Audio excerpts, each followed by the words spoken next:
Namaskar and welcome to this exciting new episode of Sattology Debunking Mythology. Now, here we're going to challenge some of the colonial aspects which were attributed to Hindus, and we already debunked many theories about the caste, which is a Portuguese word. Another thing which is usually said, you have many gods, and that's what, so what? I say, so what? I have. So what can I do? So we have Deva, Devta, and also we will touch upon some important concepts from Bhagavad Gita, where he says, "Do not fear, Sardharman Parityaja." So we'll slightly talk about dharma as well. So without delay, we have the author of a very popular book, upcoming book. If you have, is already published, uh, and the author is Jeffrey Armstrong, a very learned personality, a Jyotishi, and a person who wears many hats. He writes poems, beautiful songs. And so, without delay, let us welcome Sri Jeffrey Armstrong. Thank you, Adiji. Pranams to you. Pranam, pranam. And I always like to begin Guru Brahma, Guru Vishnu, Guru Deva Maheshwara, Guru Sakshat Parabrahma, Tasmai Shri Guru Namaha, lest anyone forget that we who speak on behalf of the Vedic Vidya are doing so because of the great gurus and rishis who filled us with their tremendous enlightenment and wisdom. So one of the misconceptions, since you said this prayer, brings me another point. So when I talk to all these people, they say, there are no gurus in Vedic culture.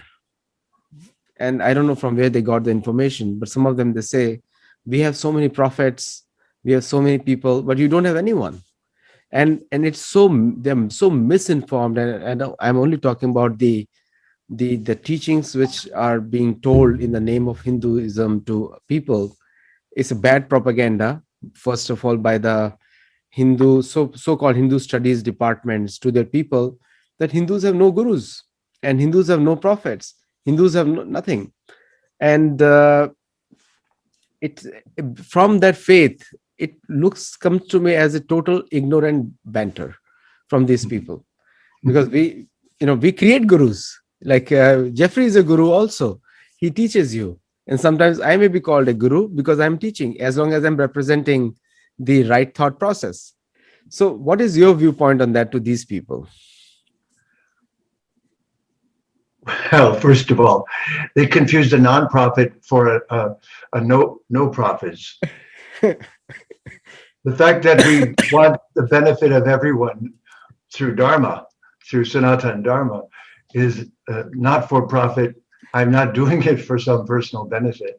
I'm doing it because I want the energy to circulate and benefit all living entities. So it's difficult to come from a civilization that keeps animals in jail and slaughters them and gives them a dark, despicable lifetime living inside of a building. It's hard to talk to them about sensitive issues because they've given up their sensitivity. And I don't mean this entirely to be disrespectful, but it has to be said. If the things we do come back to us, this is called karma. So this karma is from harm, partly, and it makes you dull. And so Western civilization is dull and insensitive to something that every other great civilization could perceive, which is nature is filled with consciousness and purpose. And all of those are our friends, they're our cousins, they're entities. And those entities are visible to poets, to artists, to musicians, to painters. Anyone with any sensitivity sees them. And so I like to think of it as, I call it UPS, Universal Parcel System. The universe is a corporation, and it's filled with entities who are helping in nature make everything happen.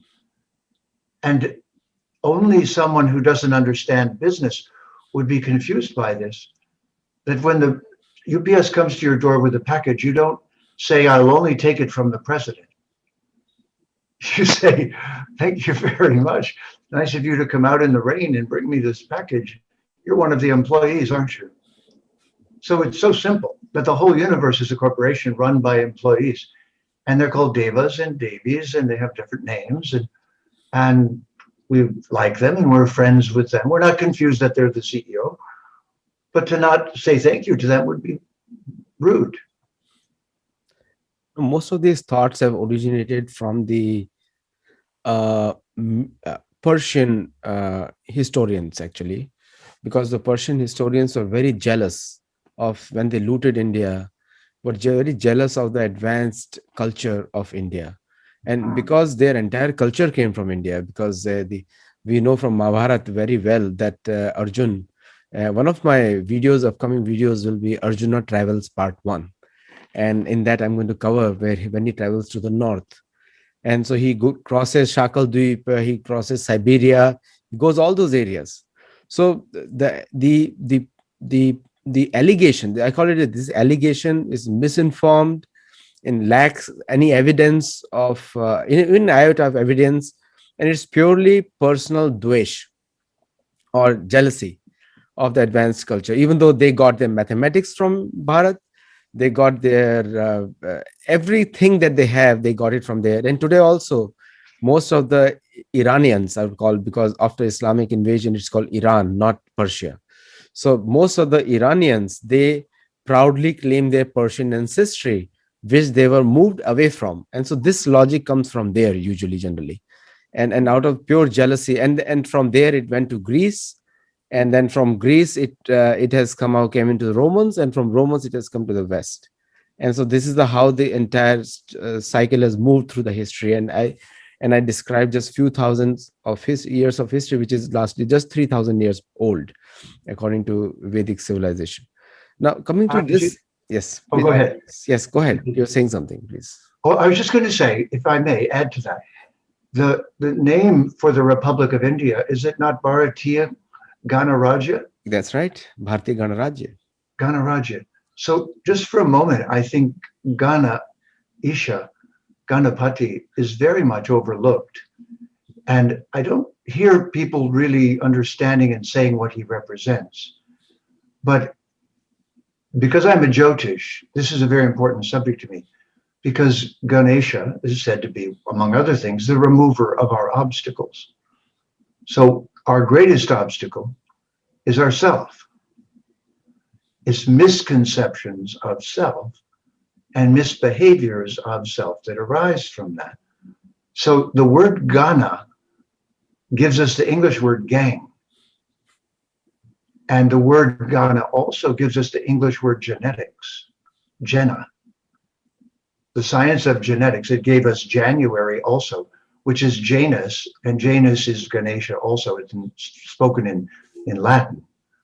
And this is the being who represents us as half animal, half human, and as a work in progress. And this is the key part.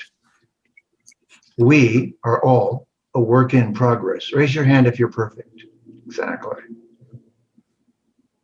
So since we're a work in progress, Ganesha is the symbol of all the tribes, all the clans, all the numbers, all the troops, all the flocks, all the classes, all the beings that are trying to get along with one another.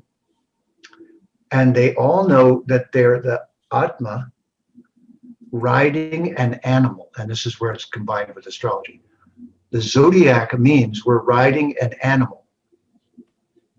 The meaning of your zodiac sign is it's a zoo, and it's you're riding a specific kind of animal, which is the Aries, it's a ram, Taurus, it's a bull, whatever you're riding, this body, this vehicle is a work in progress.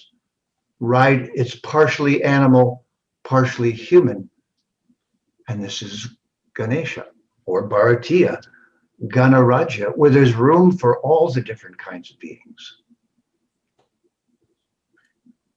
So in most of the, like, coming back to the topic of, you said Gana, and everything is counted, like the numbers are extremely important. Numbers never lie, is said in many times. Numbers never lie. And the entire Vedic sciences are based, is numerical, like three guna, Ganita. three guna. Then you have Janma Mrityu Jara Vyadhi, 4 dosh. Then you have, like yesterday you were telling me something about the six stars coming together yesterday, in the particular yesterday's constellation thing that you're telling me. Right. And then you have, so eight elements: bhumi, rapanalo, vayu, kham, mano, buddhi, revacha. Again, eight elements.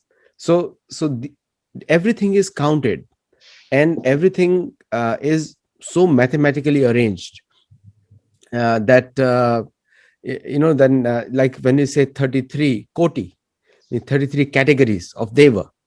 Now when a culture is built on mathematics, how can it be not scientific? It's a very thing, like you, when we see only in the Western civilization, you have to keep science separate from faith. So the faith becomes dogmatic now because there is no science there. And now in the Vedic culture, science defines the faith. Is a totally different thing. Science is integral part of the faith. What do you have to say on that? Right, and the numbers continue. The word Ganita is the Sanskrit for the mathematics that's behind Jyotish, behind astronomy. And the Vedic civilization was very sophisticated in mathematics. In fact, when I worked in Silicon Valley, I learned from some of the engineers that the Rig Veda has the secrets that became binary mathematics for the ones and zeros logic, of Boolean logic, that became the basis of computer technology. It's entirely based upon the Vedic knowing, Vidya. But again, no one gives credit. They just take it, colonize it, and pretend they invented it. They call it discovery. Oh, I discovered it. Where? Well, in the Vedas, but they're pagan, so that doesn't count. So I get to steal it and say I discovered it. And that's what's been going on. Western civilization has been taking credit for ancient wisdom for 1,000 years, just stealing it and then claiming it to be their own. So mathematics is one of the numbers, and everything in the Veda is all about, it's a class of beings, it's a series of events, it's all of these numbers of things. And this is what's called Samkhya. Samkhya is your ability to manage all of those categories. You said something very, very important about the Rig Veda and other places. The concept of taking the knowledge, and then which is available free. Obviously, knowledge is free in today's world also, but you still have to go to a university to get a degree. I mean, you cannot say that you're Harvard educated just because you read Harvard books. There are so many people from Harvard today right now. It is freely available. I can go to the Google and download the entire course material of Harvard, but I still won't get the degree from Harvard because there is a process to get that thing done. But in the case of Vedic knowledge, like there is a very famous, I won't take the name because he's a friend also, but so there is a very famous philosopher who has earned a lot of millions of dollars using the knowledge from Veda and claiming it as his own wisdom. And they call it the cosmic consciousness. I never heard the cosmic consciousness. I find it so funny that the cosmic consciousness, what does it mean? It doesn't mean anything. So at least, when you take the information, prove your source, send your source, give the proper credit, and say whom you learned from. And then you can use it because it's still available free. But if in today's world, for a person who has published a book on Amazon, and if I quote his work, I still have to legally require to tell him that, yes, I'm using your words, your name. But in the case of Vedas, there's no such thing. And then they patent it. And then after they patent it, they say it's mine. Now you have to pay me the royalty for that, or you have to pay me the fees for that. And it's like a grand scale theft. And then they become big scholars, they publish PhDs, get fancy salaries in big universities. And the guy who they took the information, that poor guy, is saying, at least say thank you. It's not even there. What you said, Adi, reminds me of a very important person, a voice that everyone needs to hear, Vandana Shiva.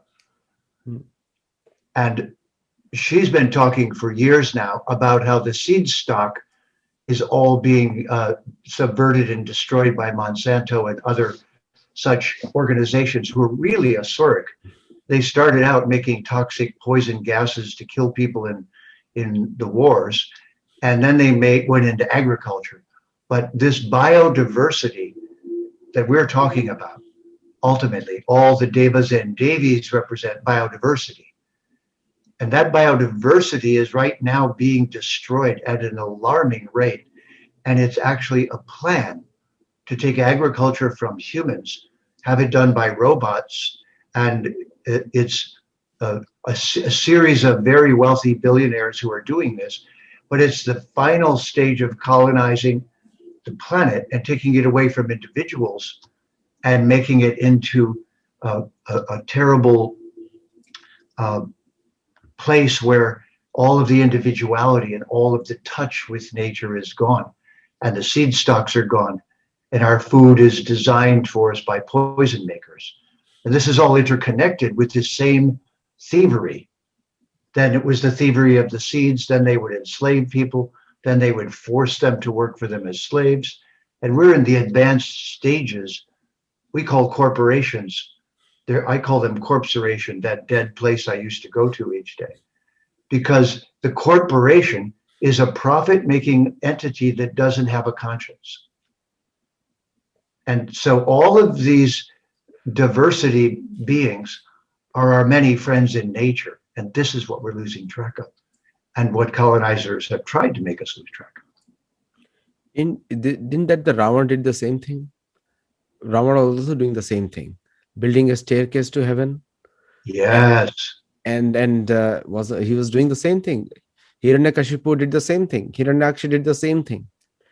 And they all did in the past, but nobody could succeed because people do not know. At the end of the day, only one person is victorious, and that person, to know him, is yoga. What do you say on that? Well, I bet your listeners don't know where the Star Wars series came from. The movies Star Wars were stolen directly from the Ramayana. Ravana is Darth Vader. That's a dearth of Veda, not enough Veda. And this was because the person who produced that film took all of it directly from Joseph Campbell, who had studied the Mahabharata and Ramayana and the various texts of India. And so this Star Wars film, with its main heroes are Luke Skywalker, and what do we call the fellow who was their guru? Yoda. That's Sanskrit.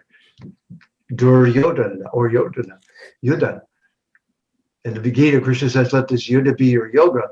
But here, this Star Wars is a complete colonization of all of these ideas. And Ravana is dearth Veda, a dearth of Veda. So this is a blatant taking of the greatest epic of India, and no one even knows. What an amazing information. I think most of the people are not even aware of the works of Joseph Campbell. Some of them in USA maybe, but not in India. People who are watching from India, I think that's a great information from them. Most of the modern, if you see the modern TV episodes, all talking about transformation, one form to another form, and another form merging into another form, third form. Like most of the modern TV serials, sci-fi, they call it sci-fi, taking the information of transmigration of the soul, and but they're representing in a very half-baked. Like one of the very famous movies was Avatar, which is directly taken from a Sanskrit word, but people do not know who is an avatar. So would you like to speak something on that a little bit? Well, I could tell you a little story, because I wrote a book called Spiritual Teachings of the Avatar. Nice lead in, Adi. When what was his name who did that film? Did the Avatar film? Cameron. Cameron, that's it. Not Campbell, but Cameron. So when his film came out, I was just doing a series for my students on Avatar, explaining it. And I went to the theater and saw the film, and I came back and said to my partner, Sandy, we have to write a book on this. Now, we had never had a honeymoon when we got married. We had already purchased tickets to Bali to go have a honeymoon for 2 weeks. So instead, I wrote an outline of the book and the first chapter. My sister, who was in public relations, knew a publisher, and I contacted the publisher. It was Simon and Schuster. And so she said, well, Monday I'm going to pitch my books to the publisher, who was a small subset publisher of Simon and Schuster. And she said, so I'll need a chapter by then so that I can pitch the book and an outline to them and a storyline. So over the weekend, I wrote a chapter, wrote the outline and storyline. They gave us a publishing contract, but they said, we want the book in 3 months. It's called a crash book. They do it when famous people die. There's 3 months to make the biography. So we already had our tickets to Bali and for our honeymoon. So we flew to Bali, and for the next 10 days, I sat in the cafe and wrote a chapter of that book each day. No notes, no library, just wrote it down. Then Sandy would edit it, then it would go to our editor, then to their editor. And within 3 months, the spiritual teachings of the Avatar came out. As a result of the mistaken information that was given and the mistaken impression of Avatar that was present in that film. So we corrected what he had done by creating the misunderstanding of what Avatar is. And it's you moving from body to body instead of the descent of Avatara, to descend and heal. No, the most of the universities, when they teach Hindu studies in the West, they skip all these important aspects, and they straight away come to their controversies, which is in their mind. So they are imposing their confusion on other people. So, just because you got a degree from a university doesn't mean that you are authorized to teach that information. Just even though in your sense, but because a person who is from that tradition will see you and say you're talking gibberish. So the politics of Hinduism or against Hinduism is taught as Hinduism in the universities.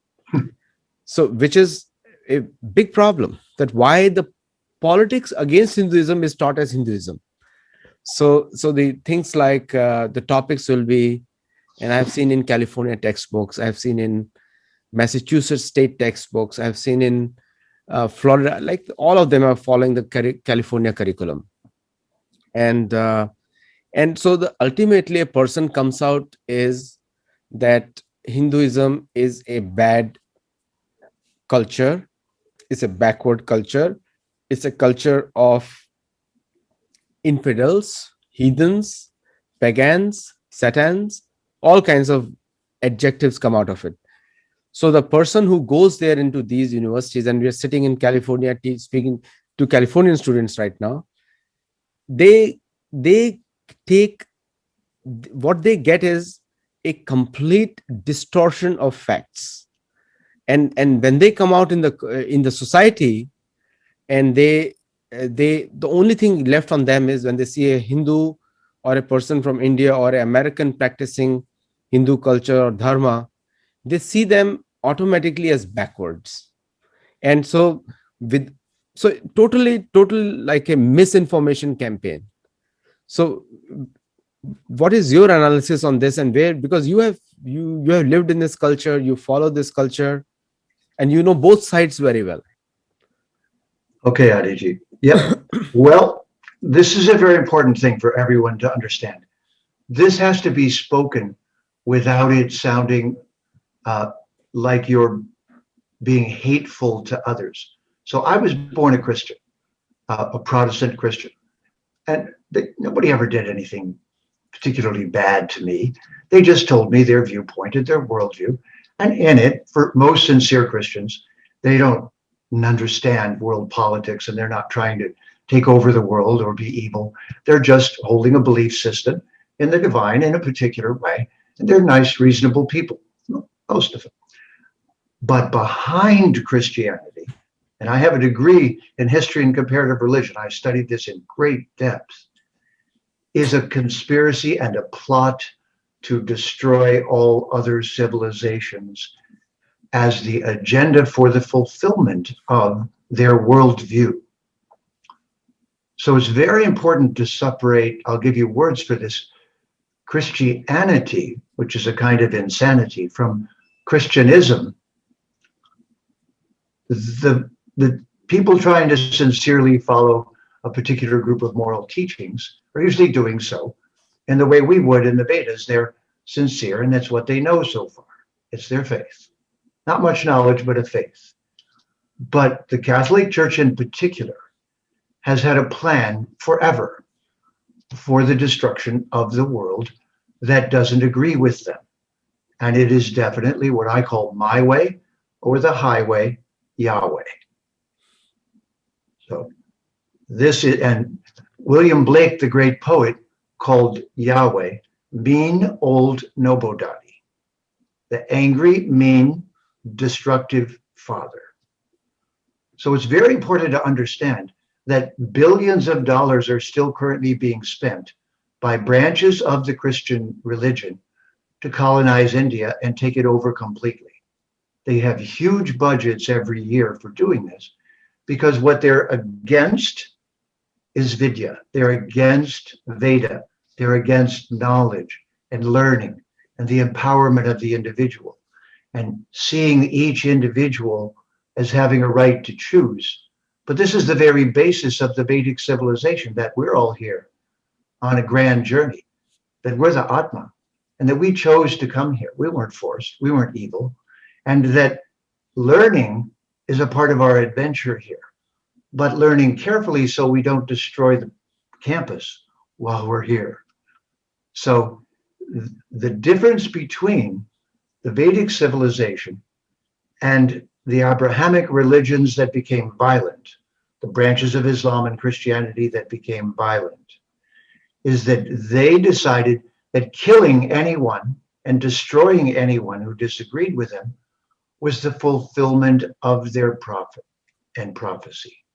Whereas we are a live and let lived culture who tries to let everyone have time to learn, as if the world was a grand campus and the students are all in different grades, and we don't want to try to force them to learn something that they're not ready for. And it's very important to understand this. It's not complicated. It's just been made complicated because the violent groups of Islam and Christianity have been very skillful and spent billions of dollars hiring people to make propaganda against the Vedic civilization. It's not an accident. It's not happening casually. It's a very specific plan to, and this knowledge is still now getting out, and it's having a renaissance. So to those individuals who are afraid of it, it's very worrisome. To those of us who found the Christianity being taught to us a simplistic blind faith belief that didn't want us to think and didn't answer our questions, we became Hindus. We became Sanatan Dharmis. We adopted the Veda as our library. No, there are a lot of people who have glorified, like the very famous American authors like Mark Twain and other people who have drawn great inspiration. The famous so-called American philosophers, the people who defined American spirituality. They had glorified in a big way, and I give full credit to them. But Absolutely. somehow those people have been pushed behind in the history. They are not being taught in places like UC Berkeley. They're not being taught in places which are the foundation of California state. They're not being taught, and the list goes endless. And and they are the ones who are ignored. And so actually we are ignoring even our own leaders, American. If I say from the American point of view, we are ignoring our own intelligentsia. They are the people who told us the right thing, but we are not following them. Plus, Yes. instead of that, we are following the dollars here. A good example of that was Thoreau and Emerson, the persons he's Exactly. talking about, Yes. and Alcott and others. And they studied, actually, they read the Vishnu Purana and the Bhagavad Gita in French. And then they mixed it with, you might say, Protestant Christianity. And they got a thing called Unitarian. And Unitarian is vanilla Christianity, and it's not destructive, it's philosophical, and it likes to learn from other cultures. It's definitely open to being philosophical and learning. So that group of what are sometimes called Christians are really not Christians in the aggressive sense. They're just people, and they're trying to learn, and they're learning a little bit at a time. And when the Vedic knowledge came to them, they got very excited about it, but they had to pretend that mixing the Veda with Christianity was a branch of Christianity, so they called it Unitarian. And I call it vanilla Christianity because it doesn't assert itself. It's not violent. It's philosophical. It's thoughtful. It's respectful. It's very much like the Vedic Dharma in its attitude. It's just looking for truth. They're just jnanis and samkhya's looking for truth and for answers. So we should never confuse all of those very sincere and lovely people with those who are doctrinally turned violent and want to destroy the Vedic civilization. That's a specific group of very nefarious individuals, and it's not the everyday Christians or Muslims or people that we meet. We're all just human beings, and they're not involved in nefarious activities like that. But there is a core, a cabal of people who are and have been, and that's the enemy of the Vedic Dharma. They're the ones making the propaganda that now is coloring the way people look at India. And so it is our position. You don't oppose that, you replace it. Right. If you oppose it, it gets stronger. If you replace it and say, no, that's simply childish, then it's now disempowered. Param drishva nivartate is exactly that concept. We have to replace with a positive thought. And one thing I must say, since you said that, hate is always like a dry ice. It burns the very hand that holds it. So hate has never been the hallmark of an intelligent person, because a hateful ideology defeats itself. It burns itself. Now, coming back to years of colonization, years of mispropaganda against Sanatan Dharma, but still we are here. We are still talking to you, all of you. And we are going to stay, because so hate is not part of the Vedic culture. We have been philosophically persuading, but we are not making grandiose plans to sabotage or to do the evil actions like the way they are doing. But still there is a pain being felt all across because of the blatant misuse of academic freedom and in the name of free speech. And I think that free speech has been construed, cannot be construed as you can speak anything. Free speech means free speech with a responsibility, not just free speech. It comes with a cost, for sure. And the other thing that you're saying, Adi, that's so important is that, remember, not all academia, once again, when we use these words, you have to be careful. They're not broad, sweeping statements, but departments of the universities, like Oxford in its early days, cooperated with the efforts to colonize the world that were going on. And they worked with and for, they were paid by these persons who wanted to just colonize and steal the whole world. But again, sincere scholars were always there for learning. So we have to separate the two. But in academia also, there has been a support of this colonization, and the colonization has supported them and given them money and grants. And when you're in a university, you need money. So you could say that money has corrupted academia in various places, and you have to be wise enough to find out where that was. And in other places, it is what it advertises itself to be, a sincere search for knowledge and information. So the best universities are pleased to publish books about the truth of Bharat, and there are others that still have an agenda to this day. So you do have to be a little watchful about who you're working with and who you're working for. That's a great advice also for many of the students who are watching, because there are a lot of uh, you know like I said, free speech doesn't mean any speech. Free speech means responsible speech, backed by evidences, backed by theory, backed by philosophy. Everything is included. It's a complete package. You cannot take one part of it and justify the whole part of the other things. Now, the one of the and in today's world, and I'm now speaking from the point of view, purely from Bhagavad Gita point of view here, the politics is being taught that it is Bhagavad Gita, because many people, they haven't read it. You have written Gita Comes Live, and I have published the Hindu Bible and the Gita, one for Americans, one for Indian origin people, two separate ones I wrote. But the many people claim, like for example, there's a very famous shloka called Sarvadharman Parityajya Mam Ekam Sharanam Vraja Aham Aham tvam Tvam sarva Sarva Papebhyo bhavebhyo Very popular shloka. mokshishami masucha. Mashucha, do not fear.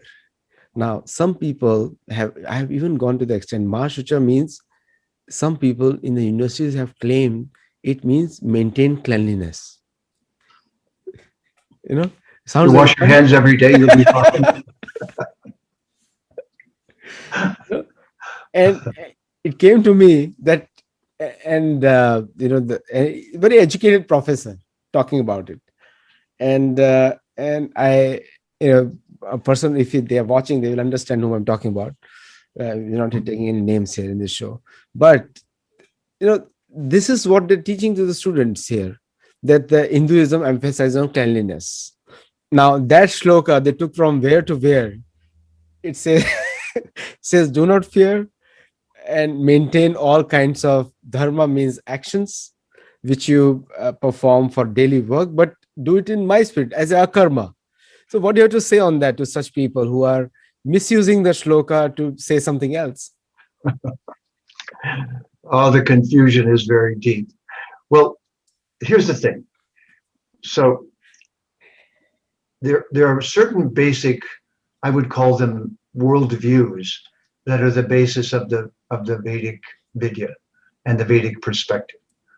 So unless you start with those worldviews and build gradually, you don't have the right construct in which to hold the truth. So let me give you an example of what I just said a minute ago, that we all are individuals, and all of us who are here get to choose what we do next. That's what cause and effect is based upon.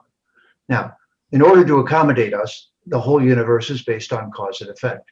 So that means whatever you do comes back to you as feedback. And so that cause and effect is your personal response to doing. If you didn't have that, there would be no meaning to you being an individual, and your life would be meaningless. But people don't think this way. They don't think with such a grand vision. So just imagine that this entire cosmos of Prakriti, this Jagat that we're living in, was designed by an intelligence to allow feedback to individuals who come to visit. And then over time, that cause and effect unfolds. And there's a scorecard, that is to say, they keep track of how you're progressing through school. And that's called your horoscope, or it's called your Rasi Chakra. In astrology, it's a record, your birth moment. Each time, your birth moment is a record of what you're working on in school. It has your entire scholastic record there. And it's not just negative and positive things within nature. It's what's called adhikari. It's the level that you've attained in understanding the entire reality of the material realm by your many lifetimes. And one of my favorite verses, to quote another one, is Bahunam Janmanamante, Jnanavan Mam Prapadyate, Vasudeva Sarvamiti, Samahatma Sudurlabaha. This is chapter 7, verse 19. And Bhagavan says, after many births in the university, so it's very important, you have to hold this idea that I'm in a university. And after many births in that university, searching for knowledge, Jnanavan Mam Prapadyate, finally one gets ready to get their PhD. Vasudeva Sarvamiti, they realize there's a single source for all of the diversity that they see around them, for all of the Atmas that are here, are all part of a greater reality. And when you get your PhD in being a member of the Vedic university, you come to this understanding that such a great Atma, such a Maha Atma is rare. So it's very important to know that without that worldview, the rest of the Vedic knowledge doesn't make sense. Because it's all about all of us being here on a journey of learning and action and experience. So everyone you know is in a different grade level in that learning. This is the wisdom. It's so important. Now, there's one more verse, Adi. I'll tie it together for everyone. So this verse is the secret verse. Almost nobody knows which verse in the Gita is about Jyotish, Vedic astrology. It's chapter 18, verse 61. Ishvara Sarva Bhutana Hrideshi Arjuna Tishtati. Brahman Sarva Bhutani Yantra Rani Maya. So Yantra Rudrani. The verse says, I'm in the heart of all beings. Paramatma is speaking. It says, I'm in everyone's heart. So think of this for a moment in the context of what we were just saying. And he says, and everyone is riding on a yantra. That yantra is your Jyotish, it's your horoscope, it's your Rashi Chakra. It's the diagram that depicts your birth moment and your stage of karmic evolution. So that, we are tied to that, and that's moving in a circle like a merry-go-round. It's so succinct and so concise. You want to comment on that, Adi? Very beautiful shloka, and I think yantra also means the body as a machine. It does. Because it's a machine, the yantra. And it's riding on a merry-go-round, and it's attached to it like a horse on a merry-go-round. Yantra has been used many times in Mahabharata, different places, for guns also. There is a reference of guns in Mahabharata too. Mm-hmm. So it's not just yantra is invented today. So one of the things which comes to our mind, since you quoted such a good shloka there, and that Hridadeshe Arjuna Tishtati, that is it's like a conclusive proof that somebody is watching you from within you. And people ignore it. They think that in a dark room, they may have done some bad action and nobody's watching them. And he says, I'm Hridadeshe Arjuna Tishtati. I'm there sitting and watching you. So my challenge to them is, to all the people who are spreading mythology and fake news, that somebody is watching you. You are not going unpunished or unobserved, I would say, because, the punishment is not in our hands, but still unobserved, you're not going unobserved. There's an evidence. Not only that, it's your best friend. So you're not going, it's not dangerous. It's not like it's the FBI or the CIA. Or IRS. It's the Friendly Bureau of Intelligence. It's Paramatma.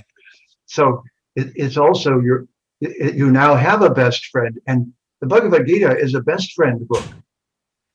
Krishna says to Arjuna, yeah, I'm the Supreme Being, but I'm going to tell you this because you're my best friend. That's a different mood than Yahweh, who wants to hurt you and is threatening you. In fact, I just discovered a new word this week. It's apocalypse. Yes. So most people think apocalypse means the destruction of everything at the end. Okay. But it's actually apo or apa kala. The word means, it's Sanskrit, and it means in time the truth will be revealed. And what does Bhagavan describe himself as in chapter 11? Correct. Kala. Kala. I am Kala. So this vision this Mahatma vision, that's why I pointed it out. A Mahatma who sees like this is rare, but this is what's necessary in order for the Vedic culture to make sense.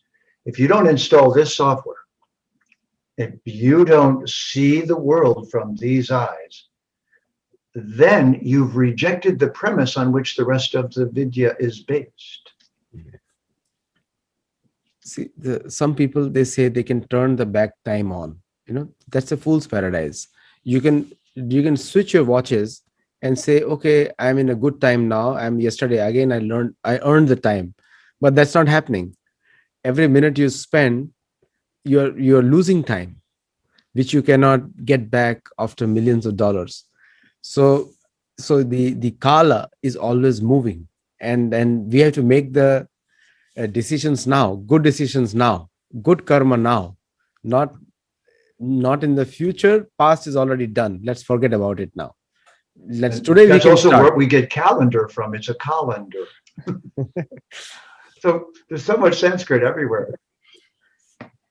Great discussion That's, today. and Yeah. Yes. Continue. What you're Go saying? ahead. Something. You're saying something. Yes, no, Please Adi. continue. That's fine. You're saying something. Please. Well, I was just going to say that this, you're either afraid of time, or you're afraid of punishment, or you're afraid of Paramatma, or you're best friends. That's The right. most important emotion that I can tell you to take with you all the time is best friend, BF. When you best friend someone, it's so exciting to have a best friend, someone you can really trust, someone who really cares. So in a sense, don't make this complicated. Make Paramatma your best friend first. Realize you're on a journey and you chose to be on it, and you're amazing, and you're an adventurer, and you're an individual, and that's amazing. Then embrace that relationship with Paramatma as your best friend, because that best friend relationship will make your blood pressure go down. You'll relax. Everything of your biological processes will work better. You'll feel you're walking in a world where you're welcome. You'll best friend people more easily. And even when things are frightening, you won't be afraid. These are so important every day. Absolutely. Great discussion. And in the next topic, I'm going to pre-announce it so that we keep it. How to become the best environmentalist, Prakriti, friendly to Prakriti, based on Bhagavad Gita. We'll discuss that in detail in the next topic. And there are many such topics coming. And I just tell you, read Gita Comes Live of Jeffrey Armstrong. He's showing the book now. And that will be beautiful cover, and get that book for yourself, and make a change in your life. And first, most important, don't get carried away by propaganda. There's a lot of mispropaganda going on against the Vedic culture, against Bhagavad Gita, but it's the only book of spirituality on the whole planet. Rest every other book sells you a dogma, sells you an opinion, but this book lets you find out for yourself. That's the way to look at it. So thank you all for watching, and get ready for the next show, how to become the best environmentalist. Currently, a small girl from Europe is rattling everybody's brain, and we have to work on something. We need to understand ourselves, how we play an important role in environment by reducing our consumerism. Let's talk about it in the next show. Namaskar. Thank you. Namaskar. Thanks for all you do, Adi.